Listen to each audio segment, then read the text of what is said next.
ہماری زندگی میں آنے والی اور ہونے والی ہر چیز میں اللہ کی مصلحت ہے۔ کسی کا زندگی میں آنا یا چلے جانا، راتوں کو اٹھ اٹھ کر رونا یا چین کی نیند سو جانا، ایک لمحے میں ہزاروں یادوں کا بننا اور اگلے ہی لمحے میں ان تمام یادوں کا بکھر جانا، یہ سب اللہ کی رضا سے ہے۔ اللہ جانتا ہے کہ میرا یہ بندہ میری جانب ایک آواز پہ آ جائے گا اور اس بندے کو مجھے تھوڑی سختی سے اپنی طرف لانا ہوگا، تبھی وہ ہمیں زندگی کی ایسی حقیقتوں سے ملواتا ہے کہ ہم ٹوٹ جاتے ہیں، پھر اس کی طرف بھاگے چلے جاتے ہیں۔ ٹھوکر پہ ٹھوکر اور بار بار گرنا، یہ چوٹیں پھر اللہ تک لے جاتی ہیں، اور لے جائیں بھی کیوں نہ، اس کی دسترس میں ہی تو بس ہر زخم کا مرہم ہے۔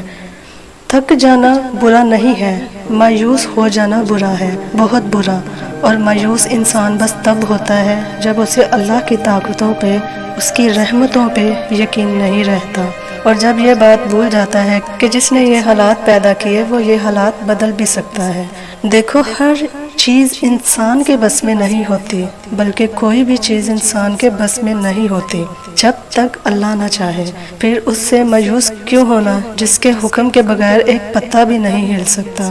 جس کے ایک حکم پہ کائنات بنا دی گئی اور ایک ہی حکم پہ ختم کر دی جائے گی۔ مایوس تو وہ ہوتے ہیں جن کے پاس اللہ نہیں ہوتا۔ ہمارے پاس تو اللہ ہے، یعنی بادشاہوں کا بادشاہ، یعنی تمہارا آخری اور واحد مددگار۔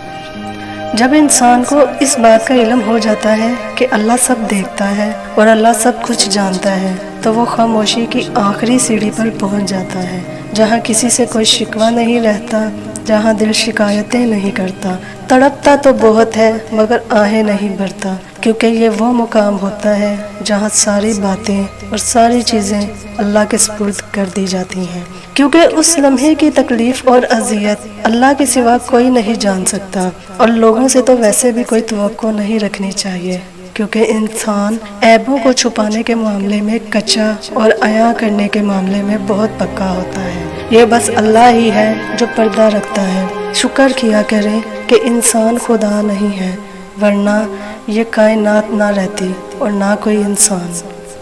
ہر رکاوٹ میں حفاظت ہے۔ کچھ دروازے یا کچھ راہیں جب اللہ بند کر دیتا ہے تو ہمیں لگتا ہے جیسے وہ ہمیں سزا دے رہا ہے، ہماری دعا نہیں سن رہا، جو ہمیں چاہیے وہ نہیں سمجھ رہا، جبکہ کچھ راستے ہماری ہی بہتری کے لیے بند کیے جاتے ہیں،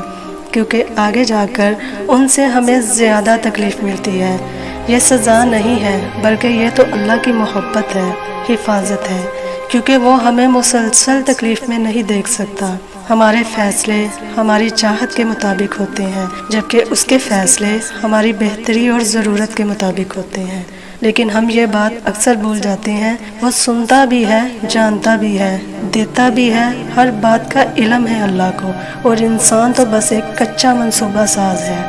تم خود کو خود ہی تکلیف میں رکھتے ہو، ورنہ وہ تو بڑا مہربان ہے۔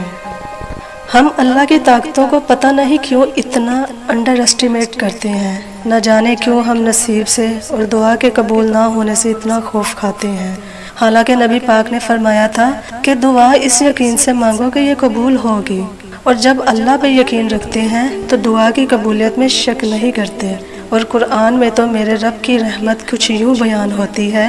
کہ وہ جس طرح چاہے اور جو چاہے کر سکتا ہے، اس کی قدرت میں حد بندی نہیں ہو سکتی۔ اس نے تو ایک کام کا ارادہ کیا اور بس وہ کام ہو گیا، نہ وہ مادہ کا محتاج ہے نہ اسباب کا پابند۔ پھر تم کس چیز کا خوف کھاتے ہو؟ جب وہ راضی ہوتا ہے تو سب ہو جاتا ہے، پھر وہ دنیا کو دکھلا دیتا ہے کہ کائنات کے دلائل اس کے معجزوں سے زیادہ طاقتور کبھی نہیں ہو سکتے۔ جب اپنا غم کسی سے بیان نہ کر سکو، جب اپنی کیفیت کو خود ہی نہ سمجھ سکو، جب کوشش کر کر کے تھک جاؤ، ذہن کام کرنا چھوڑ دے، آنسوؤں میں کمی نہ آئے، تمام دن ایک سے گزرنے لگے، تو خود کو تھکانا چھوڑ دو،